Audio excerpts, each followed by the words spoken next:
2026 Japanese Grand Prix Race Notes. Sabrina's Race Notes. Number 1. Kimi Antonelli, History in Motion. 2 wins in a row, back-to-back poles. The first Italian to win consecutive Grand Prix since Alberto Ascari in 1953, and now the youngest driver in Formula One history to lead the World Drivers' Championship. That is what Kimi Antonelli has accomplished through 3 races. He did not make it easy on himself at Suzuka. A poor start from pole dropped him to 6th, and for several laps, he was stuck in traffic, unable to show what the car could truly do. Once he had clean air, the pace was exceptional. By some accounts, he was running more than half a second per lap faster than the competition. The safety car, triggered by Ollie Bearman's crash, handed him a cost-effective pit stop and the lead. He then pulled away by 14 seconds to win. What I keep thinking about is what this now means inside the Mercedes garage. Kimi was the rookie last year. George has waited patiently for his car. Through contract uncertainty, through Max's name being linked to his seat, he has done everything right. And now here is his teenager, gifted, beloved, and growing, winning back-to-back. As each race passes in 2026, Kimi is looking more and more like a genuine adversary for Russell, not just a talented young teammate. That internal dynamic is one of the most interesting storylines developing this season, and I'll be watching closely to see how it plays out as the championship picture sharpens. There is also something worth saying about how Kimi is being handled. Toto has been public about moving away from a hardcore pressure approach with him, recognizing this young man responds differently and is still developing as both a racer and a person. The results are speaking for themselves. As I've said before, how you manage a young driver directly affects what you get from them, and the contrast with how some other young drivers have been treated in the sport is significant. One thing I want to note is Toto confirmed after the race that both drivers are free to race for the title right now, off leash, so to speak, as long as there is a reasonable margin between the cars. That is an early telling sign about how Mercedes plans to manage what could become a fascinating intra-team championship fight. Number 2. George Russell, when racing goes against you. I want to be clear about something. What happened to George at Suzuka was not a performance issue. It was a cascade of things outside his control. It started with a setup decision that put the car in a worse configuration during qualifying. Parc Fermé rules mean you cannot change it overnight. That rear instability followed him into the race. Then there was the start, where both Mercedes drivers struggled, but for different reasons. A brake system issue for managing the grid incline affected George's getaway. That was not on the driver. And then he pitted on lap 21, 1 lap before the safety car came out for Bearman's crash. 1 lap. That is the difference between leading the championship and finishing 4th. Even without the safety car, from what I understand, lap time data suggests George did not have the pace to win the race. The setup compromise hurt him in both stints. A software glitch during the race then cost him a place to Leclerc in the closing laps. As Toto said, quote, literally everything that went wrong for him happened in the last 24 hours, end quote. Something worth noting here. Jacques Villeneuve observed after the race that the Mercedes car appears to struggle in traffic, that both Antonelli and Russell had difficulty making progress when not in clean air, while other cars at the front could battle more comfortably. If that holds, the starts will matter enormously for Mercedes all season. George knows it, the team knows it. He needs the clean air to express what the car is capable of. George said himself he is not concerned. It is race 3 of 12, and he knows he has the car and the ability to fight back. I hope that is true, and I hope those around him are reminding him that very little of what went wrong this weekend was within his control. He needs to stay confident in himself, trust the process, and not let the frustration of bad fortune spiral into self-doubt. He has waited too long for this opportunity. Number 3. Oscar Piastri. The cool cucumber returns. Oscar made his first race start of the 2026 season at Suzuka. After spinning out before lights out in Australia and suffering reliability issues in China, he finally had a clean weekend, and what a weekend it was. He qualified P3, got a lightning start, swept around the outside into turn 1, and took the lead. He then held off George Russell for the better part of the first stint in a way that surprised even McLaren. Not through tire games or strategy tricks, but through genuine pace and smart management of everything the 2026 rules are asking drivers to juggle simultaneously. His race engineer said, if we can hold that track position, I think we can hold on to this. And he did, until the safety car reshuffled the deck. What struck me watching Oscar was how calculated he was throughout. You could see him processing when to deploy, where on the track to act, how to manage what was happening around him in real time. He has watched 2 races from the sideline this season, unable to race, and I think he used that time to learn how to play this new game. His quip in the cool-down room in Japan said it all. When we finish these things, we're pretty good. On whether he could have won without the safety car, even Oscar himself was not sure. He said he would have loved to see how it had played out, but acknowledged that once Kimi had clean air, the pace gap was real. The safety car was unlucky for him, no question, but P2 and McLaren's first podium of the season is a meaningful result, and more than that, it is a statement that the reigning champions might just be coming back into this. Number 4. McLaren, back in the fight with caveats. McLaren surprised themselves at Suzuka. Their own team principal said so. To be competing at the front in Japan feels like a significant shift for a team that has had such a difficult start to this season.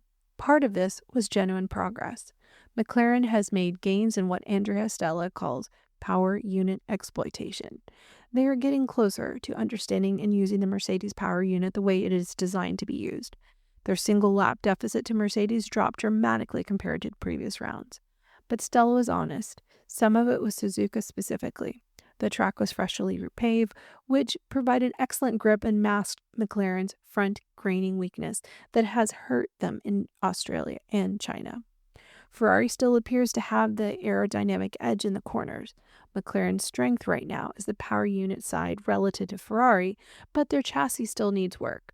Miami, where they are expected to bring a substantial upgrade package, will be a much more honest test, and importantly, every other team will be bringing upgrades there too. This is not 2023, when McLaren arrived in Miami and made a step that reshaped the season. This time, the whole grid is chasing the same objective. My read coming into the season was that McLaren prioritized the 2025 car and may have had a harder pivot to 2026 as a result. Japan showed that the underlying car has real potential. The question is how quickly they can close the remaining gaps. One question I am sitting with. Lando is the reigning world champion. He finished 6th in Japan after playing catch-up all weekend due to earlier reliability issues. He has barely been discussed as a championship factor through these 3 races. I want to know where he is in this picture. And honestly, I want to know where his head is right now. How is he processing a season that started this way? That is a driver story worth watching closely. Number 5. Red Bull. In the midfield with no clear way out. Max Verstappen, 4-time world champion, was unable to pass Pierre Gasly in the Japanese Grand Prix. Let that sit for a moment.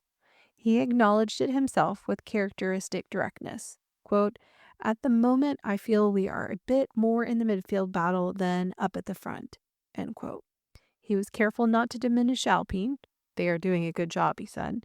But the underlying message was clear. He could stay close to Gasly, but every time he tried to pass, he would use up his battery and get repassed immediately.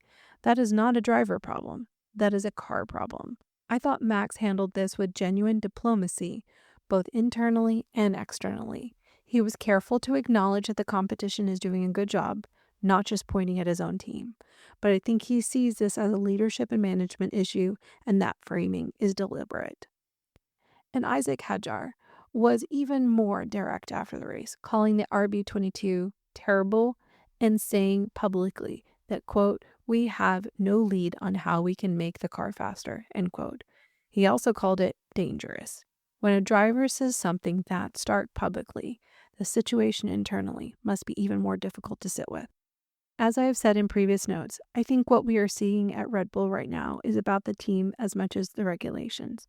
The loss of Christian Horner, Adrian Newey's departure to Aston Martin, and Jonathan Wheatley's exit represent not just personnel changes, but institutional knowledge and design vision walking out the door. Those who remain are not just trying to close a performance gap, they're trying to diagnose problems they may not yet fully have the tools to solve.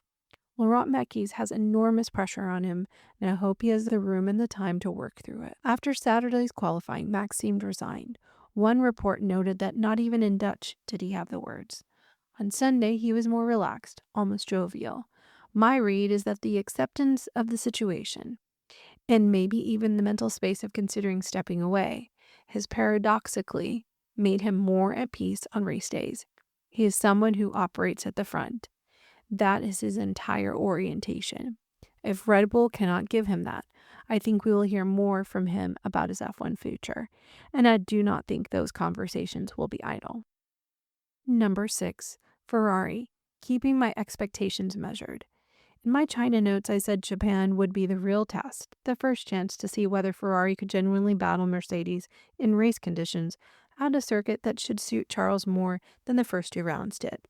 What I saw was encouraging, but it also reinforced why I'm keeping my expectations measured.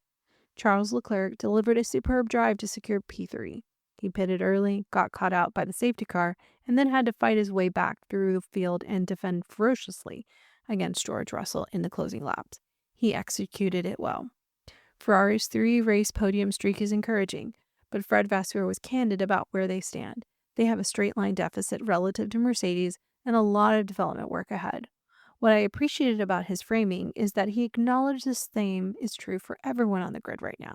The teams that identify their gaps fastest and develop most efficiently will move forward. That has historically not been Ferrari's strongest suit, but they have shown the capacity to do it in recent years under Vasseur's leadership. On Lewis, Japan was harder for him. I have been watching what Peter Windsor noted, that Lewis has been taking corners with a longer arc, which is affecting his tires and grip, and ultimately his ability to fight at the front. That is not a talent issue, it's an adaptation issue. He is still learning how to drive differently under these new regulations, and Suzuka exposed that. Charles, by contrast, seemed to be handling the car's demands better in this race. The gap between them in the Drivers' Championship is 8 points through 3 rounds. Not alarming, but something to watch. And on that intra-team racing, Ferrari again let their drivers race each other. They made minor contact, but both cars came home. Vasseur's view is clear. As long as both cars finish, he is happy. That philosophy works when both drivers understand the team contract and respect each other.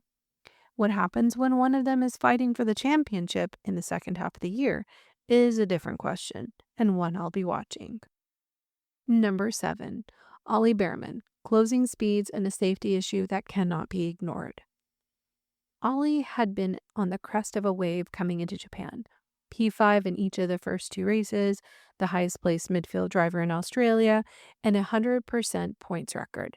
That came to a jarring halt on Sunday with a 50G crash approaching Spoon Curve. He was given the all clear at the medical center. I am relieved. But I want to be direct about what happened because I do not think it should be minimized. Bearman took avoiding action because of a massive closing speed on Franco Colapinto's Alpine, and in doing so went onto the grass and into the barrier. He described it as a 50 km/h overspeed, a closing differential that simply did not exist in prior regulation eras. And critically, this was not a freak accident. Bearman himself said that as a group, the drivers had already warned the FIA on Friday about exactly this kind of delta speed scenario. They raised it, they flagged it, and then it happened. I've been thinking about this in the context of something broader. These regulations are asking drivers to do things that are fundamentally different from how they've developed their craft over the years and decades. The instincts and reflexes that have been honed through thousands of laps, the very things that brought them to this level, can in certain situations under these rules work against them. That feels counterintuitive for the pinnacle of motorsport, and I think it is a serious issue that deserves serious attention. The FIA issued a statement after the race confirming that meetings are scheduled in April to review the regulations, and that safety is a core part of their discussions. Ayo Komatsu and Andrea Stella both called for the issue to be addressed collectively as a community. That is the right framing. What I want to know, and what I think needs to be a part of the conversation, is what formal role the drivers have in these deliberations. They are the ones most directly affected. They should have a distinct voice in the room, not just as part of the team structure, but as stakeholders in their own right. With the forced 5-week break now underway, I hope those conversations are happening with genuine urgency. The window before Miami is exactly the kind of opportunity this situation demands. Number 8.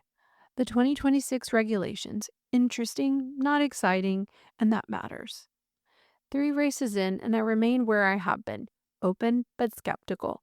What Japan gave us was a useful data point in a different direction from Australia and China. The yo-yo racing that dominated the first 2 rounds, where an overtake could be reversed with a corner or 2 by the other driver redeploying energy, was much less visible at Suzuka. And there is a clear reason for that. Drivers learned quickly in Australia and China that burning battery to make a pass was often pointless if it left you exposed to being immediately repassed. By Japan, the strategic calculus had evolved, with only 2 realistic passing points at Suzuka, the chicane and turn 1 in consecutive corners. Using a battery at one would leave you a sitting duck at the other, so drivers stopped trying. Damon Hill said it well in the F1 TV post-race discussion.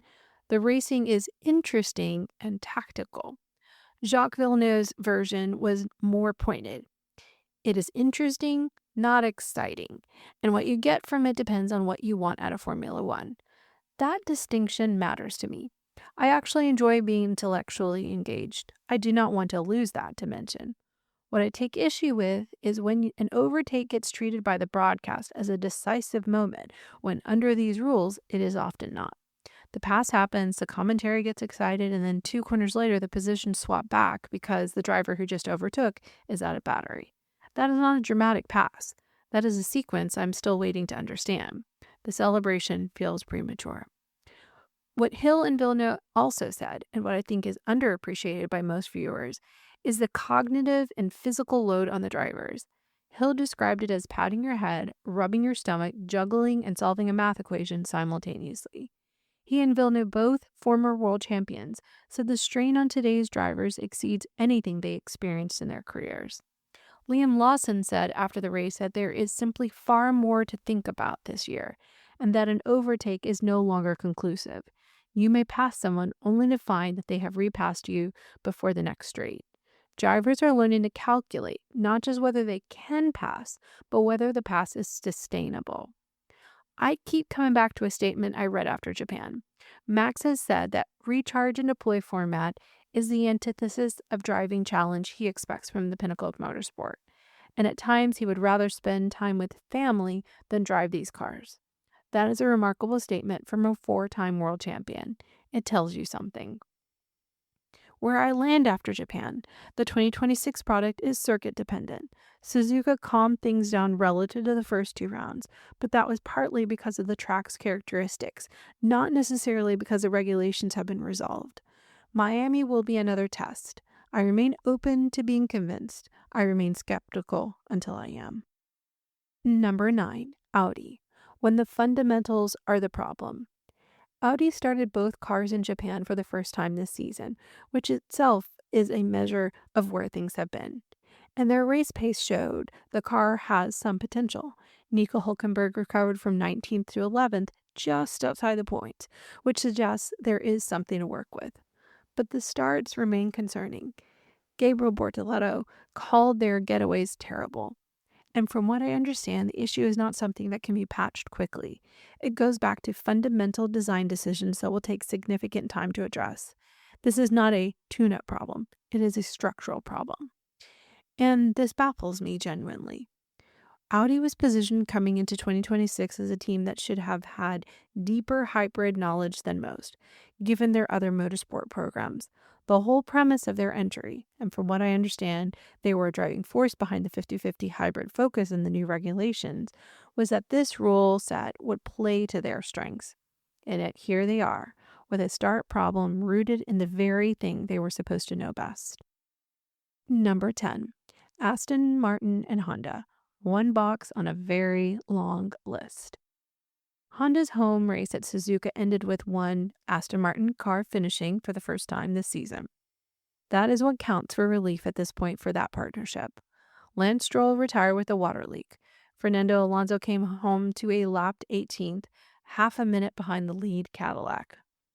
The reliability countermeasures have worked, but reliability and performance are two separate problems, and the performance picture remains very difficult. Mike Crack called the result one box ticked on a very, very long list, and I think that is an honest summary. Number 11, Pierre Gasly. Credit where credit is due. Pierre has now scored in every race this season. At Suzuka, he qualified 7th after Alpine worked through significant understeer issues overnight and then held his position for the duration of the race, including holding off Max Verstappen for the majority of it. I want to give him credit here. Pierre and Max were former teammates at Red Bull. Both of them are now in cars that are not the best on the grid. Watching them battle at Suzuka, knowing the context of their shared history, the different trajectories their careers have taken, shows you something about Pierre's talent and resolve. In my opinion, his skill was never the question at Red Bull. His ability to survive and perform in a difficult environment is what distinguishes the drivers who last in the sport. And number 12, 5 weeks, a lot to work through.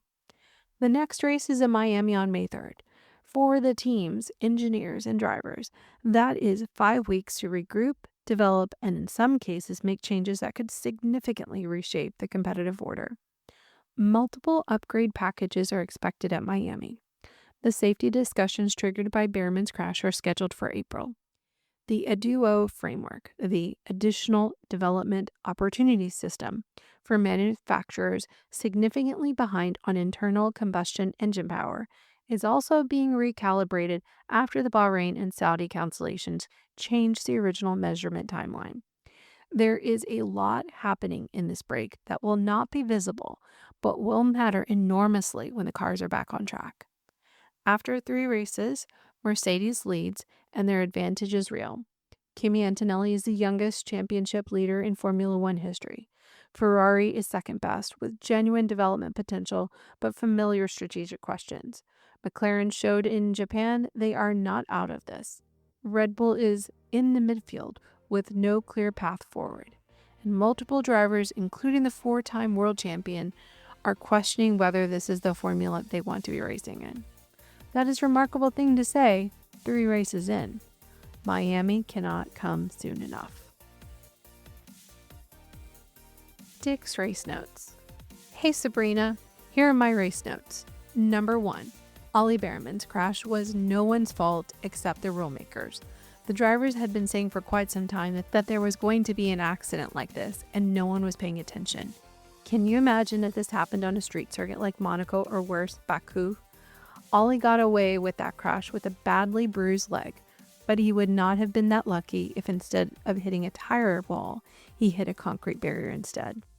The very same thing that is creating artificially exciting racing with lots of passing due to the need to recharge batteries is exactly what caused this crash. Something needs to change before someone gets hurt. I have an idea. Let's get rid of these stupid engines. I know. Easier said than done. Number 2. Speaking of the rules, Max Verstappen has now admitted that he is having a difficult time getting motivated to go F1 racing because he hates the new rules. Those rules were adopted in an effort to attract new engine manufacturers and drive interest in the sport. If Max retires and his legions of followers stop watching F1, what is that going to do to the value of F1 over the short term? And what happens to the value of the teams if the TV ratings take a big hit? Liberty Media is publicly traded, and so no one thinks too far beyond the next quarter's earnings call. How long do you think that they will allow the rules to stick if viewership ultimately falls? And if there is significant television ratings drop, what does that do to the overall valuation of Liberty Media as a business? Don't get me wrong, F1 will recover if Max were to retire, but it will take time for sure. Number 3. It was good to see McLaren back in a much more competitive way this weekend. Had the safety car not come out when it did, then it is fair to say that Oscar could have won that race. The same could probably have been said for George as well. Is McLaren well and truly on even terms with Mercedes? I don't think so, but they are very close, or so it seems. We need to see a few more races, but the McLaren seem to be pretty good on tire management, so maybe the Silver Arrows will have more competition than just Ferrari, who I am still feeling very guarded about. Number 4. I'm certainly happy for Kimi to have won his second win. He was pretty fortunate that the safety car happened when it did because it gave him an essentially free pit stop. But to be fair, Kimi drove an excellent race, stayed out of trouble, looked after his tires, and did everything he needed to do to win. Well done. Number 5, last but not least, and Aston Martin finished a race. Wow, who would have thought? And number 6, you have to think that the 5-week break that we now have in April is going to see a lot of teams making significant progress on a car. Hopefully, the field will tighten up, and I certainly hope something can be done with the engine regulations to bring some sanity back into the sport.